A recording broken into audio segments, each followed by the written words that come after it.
Alexandre Zapolski, bonjour. Bonjour Ariane. Nous sommes dans les locaux parisiens de l'Inagora pour faire le point sur votre parcours. Alors nous allons commencer par votre formation à l'Institut national des télécommunications. D'abord, j'aimerais savoir ce que vous en retenez, en gros, et si vous avez fait des rencontres clés à ce moment-là. L'INT, ce que j'en retiens, c'est que c'est une très bonne formation. Moi, j'étais très heureux d'aller dans cette école parce qu'à l'époque, c'était l'une des rares écoles qui s'intéressait à la fois à la dimension management et puis management DSI et Internet. Moi, j'avais fait le choix de cette école parce que j'étais un passionné d'Internet en 95, au moment de faire ma prépa.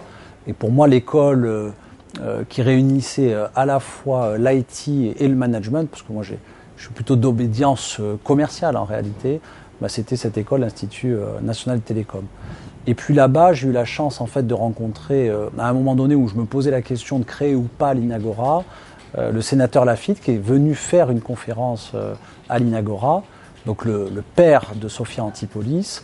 Et je me rappelle lui avoir posé la question, mais sénateur, est-ce que vous pensez qu'il faut que je me lance ? Il m'a dit, mais enfin, si vous ne vous lancez pas maintenant, vous le regretterez toute votre vie. Donc vous posez, rien que le fait que vous posez la question, ça veut dire que vous avez envie, allez-y. Et c'est vrai que ça a été l'un des éléments clés pour moi de déclenchement pour créer l'Inagora. Donc finalement, en 99-2000, quand vous terminez cette formation, vous ne vous posez même pas la question de savoir si vous intégrez une SS2I généraliste ou si vous créez l'Inagora. Ah non, pour moi, le schéma, il était clair. Moi, j'ai toujours voulu être créateur d'entreprise et puis chef d'entreprise. Donc, le sujet principal, c'était pour moi de savoir qu'est-ce que j'allais faire en tant que créateur d'entreprise. Donc, j'ai créé un premier projet d'entreprise qu'on appelait Imalis, qui était un fournisseur d'accès à Internet gratuit. On offrait à la fois les coms et puis l'abonnement. Pour pouvoir offrir et faire ce gratuit, il fallait que les coûts soient le moins élevés possible. Donc je me suis intéressé à Linux et au logiciel libre à ce moment-là. D'accord. Et c'est là où je me suis rendu compte qu'il manquait de professionnels dans notre pays. Alors là, on est en 99. Et finalement, moi, je ne mènerai pas le projet Imalis jusqu'au bout. Il continuera sous d'autres noms et sous d'autres formes plus tard. Mais par contre, il me restera cette conviction très très forte que le marché a besoin de spécialistes dans le domaine de Linux et des logiciels libres et qu'il allait avoir un formidable marché qui allait se lancer autour de l'open source. Et c'est comme ça qu'est né le projet l'Inagora. Moi, j'ai commencé à y travailler à partir de septembre 99 jusqu'à la fin de l'année 99. Et puis, j'ai fait finalement mon stage en tant que créateur d'entreprise. Chose assez nouvelle, il faut bien le reconnaître, en 2000 à l'Institut national des télécoms, mais qui m'a permis de lancer l'Inagora en mai 2000. Bref, on va fêter maintenant dans quelques mois notre 10e anniversaire. Et est-ce à ce moment-là en fait que vous rencontrez Michel-Marie Maudet qui a cofondé la société avec vous ? Oui, absolument. Alors, je me retrouve donc en début 2000 et je lance un grand appel sur Internet à tous ceux que je connaissais faisant du Linux de près ou de loin. Et je leur dis, voilà mon projet, voilà ce que je souhaite faire. Est-ce que vous voulez bien venir m'aider ? Et puis, il y a un seul gars assez fou pour tenter le pari avec moi à ce moment-là, qui s'appelle Michel-Marie Maudet. Et donc, on se rencontrera au début de l'année 2000 et puis on commencera à travailler ensemble sur le projet d'Inagora. Lui-même était à l'armée de l'air à l'époque, c'était l'expert technologique en nouvelles technologies pour l'armée de l'air. Et il arrêtera en fait l'armée pour venir me rejoindre et cofonder l'Inagora. Alors en 2000, je suppose que pour certains investisseurs, du service dans le logiciel libre open source, ça paraît casse-gueule, on va bien le dire. Excusez-moi de ces propos. Mais finalement, vous allez trouver des soutiens.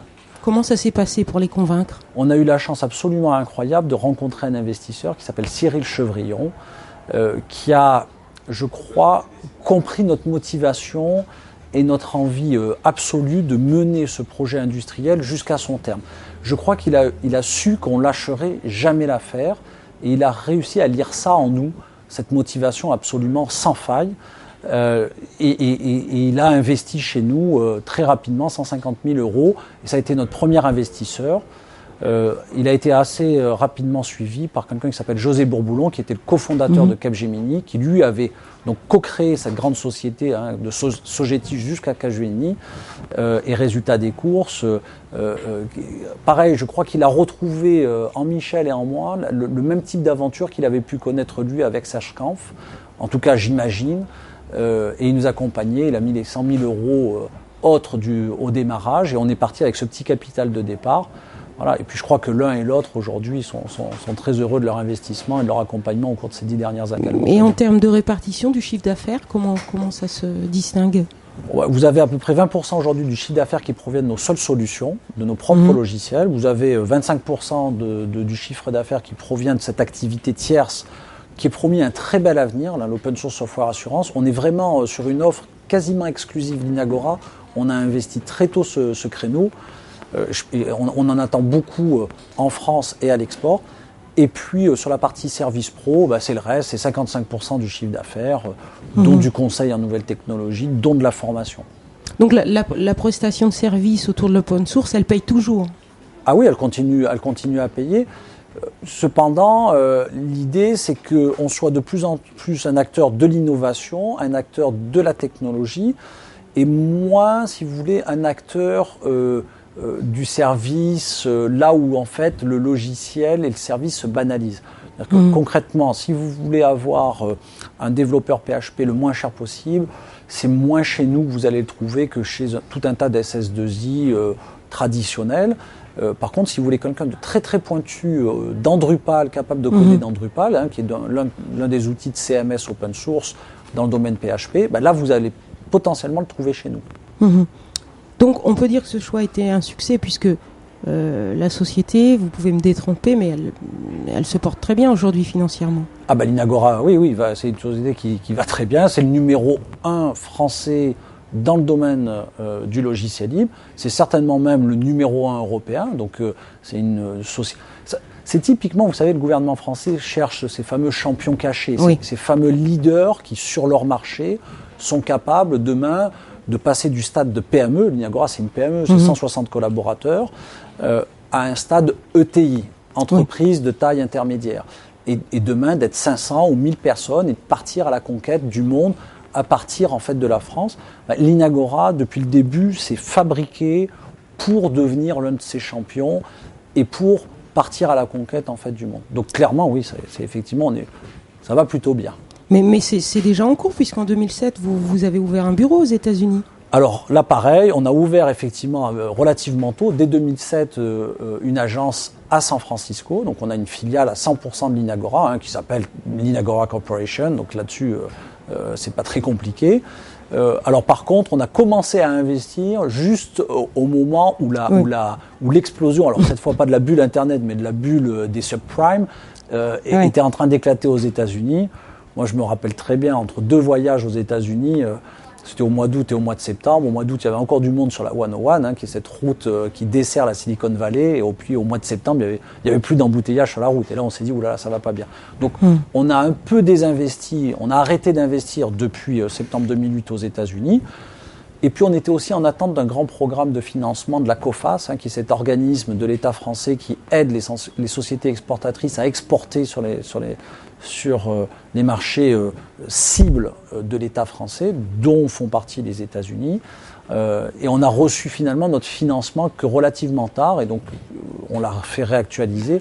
Donc on va repartir à la conquête des États-Unis et du Canada. Parallèlement à votre forte responsabilité au sein de l'Inagora, vous avez créé ou participé à la création d'organisations dans le domaine de l'open source. Alors, l'association SS2L a été créée en 2004. Elle a donné naissance à l'AFNIL, il me semble, en 2007.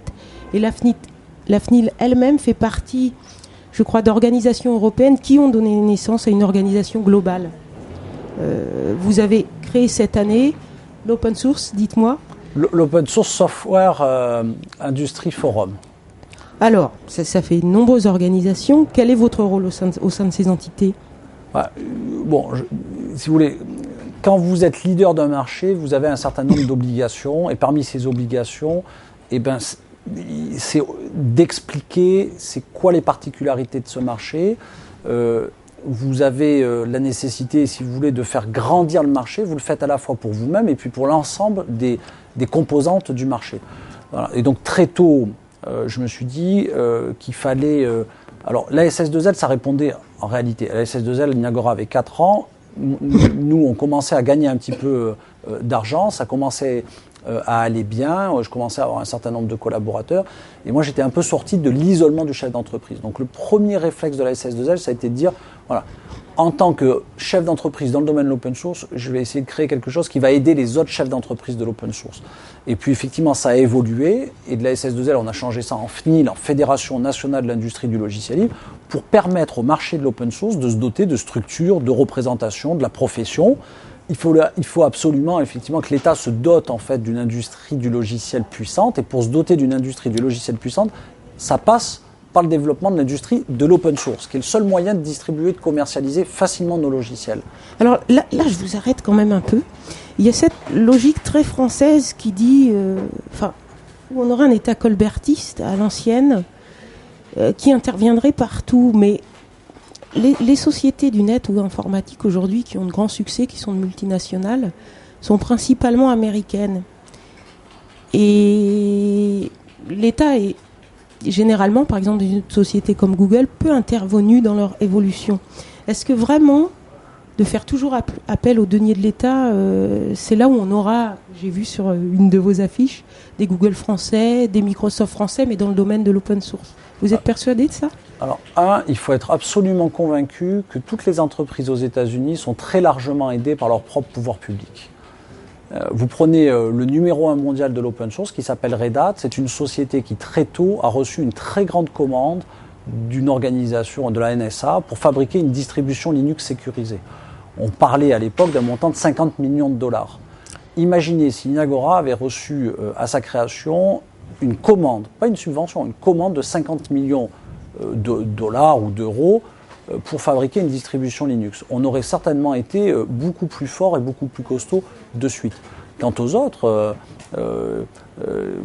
Google, je ne connais pas le cas particulier, mais toutes les sociétés, il faut se rappeler d'une chose, c'est que par exemple IBM, pendant la grande crise de 1929, en 1930, IBM a gagné le plus grand appel d'offres qui a jamais eu lieu, quelles que soient les administrations qui existent dans le monde et de tous les temps, pour une énorme commande pour fabriquer des clusters de calcul. Et c'est comme ça que IBM est devenu le numéro 1 mondial de l'informatique, là où tous les autres manquaient en fait de moyens, etc.